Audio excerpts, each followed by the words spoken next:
40% Merlot, 40% Oh, it's Coming soon on the new Wine Enthusiast podcast. Like, when is a brown ale never knocks your socks off? It's a brown ale. We saw how absinthe used to be made. It was a natural fit for us to get into the absinthe market and make it with grapes versus GNS.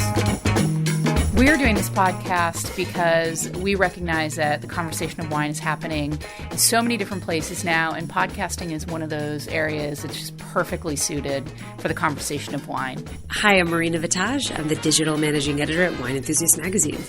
My dad used to make underground wine in the basement, and he carved out the cellar, which was so cool. Finger Lakes right now, domestically, I think is one of the most exciting wine regions that we have here right now. I'm from Kentucky, and home distilling is a huge deal down there. There is no doubt about it. And some of the finest spirits I've ever had have come out of mason jars. There's so many characters that we interview every day for print and for digital, but this is a way for them also, for their voices and their opinions to come to life. Pick people's brains. When you go out to restaurants, there's all these great sommeliers out there.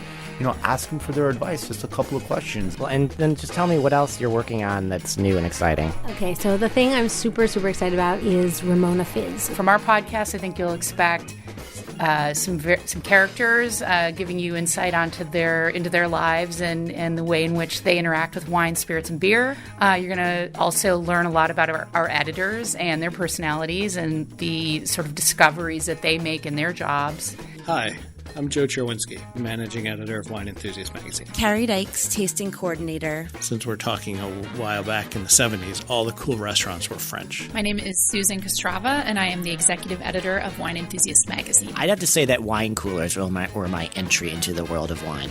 And hopefully just learn about some really cool emerging trends that are happening in our world that you might not have known about before. I believe it's the first organic wine cooler, and it will be served in a 250 milliliter slim can. People create tons of things. I mean, beer is water, barley, yeast, and hops.